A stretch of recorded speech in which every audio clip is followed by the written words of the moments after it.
Nous, cadres et agents du ministère des Sports et Loisirs, à travers la délégation syndicale élue du secrétariat général des Sports et Loisirs, félicitons son Excellence, Monsieur le Président de la République, chef de l'État, Félix Antoine Tshisekedi Tshilombo, pour son implication personnelle en faveur de nos vaillants léopards. Félicitons également tous les Congolais, particulièrement à nos fauves léopards, pour cette brillante qualification à la demi-finale Côte d'Ivoire 2024. En ces jours où même nos frères et sœurs qui sont dans la détresse, victimes de tueries dans la partie est du pays, sous l'occupation rwandaise, oublient ses peines et se sentent soulagés par les performances de nos léopards, symbole de notre unité retrouvée dans les domaines des sports. Le secteur qui fait oublier à nos compatriotes ces affres de guerre. Et nous confirmons sans peur d'être contredits les sports par cette qualification à la demi-finale de nos léopards. Les autres Congolais sont dans la joie et le soulagement de son coût de vie insupportable. Le sport, encore une fois, vient cristalliser l'affermissement de la cohésion nationale entre les Congolais et voire les voisins du Congo-Brazza.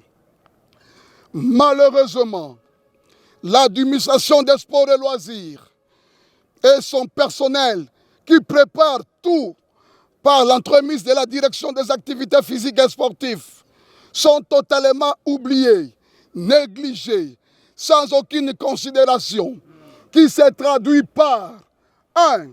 Dans la délégation de 200 personnes pour soutenir nos léopards à la CAN Côte d'Ivoire, l'administration des sports dont l'effectif est de 868 agents et cadres est représenté par la seule personne de secrétaire général au sport et un délégué syndical, soit 2 personnes pour notre administration.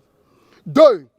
La seule administration publique où la prime spécifique de son secrétaire général s'élève à 150 000 francs congolais et 60 000 francs pour le huissier. 3.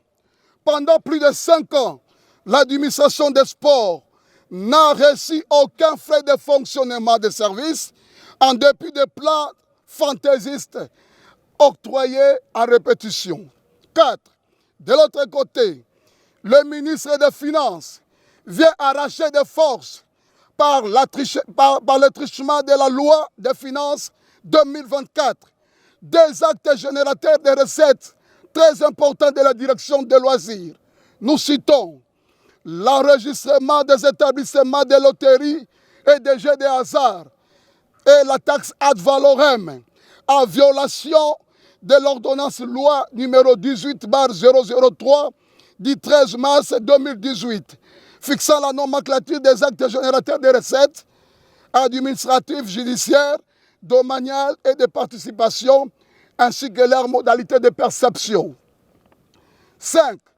La confiscation par le ministre des Sports et Loisirs des postes des administrateurs gestionnaires adjoints des stades nationaux réservés aux cadres ayant le rang de chef de division du secrétariat général aux sports et loisirs au profit de sa famille biologique, politique et amie.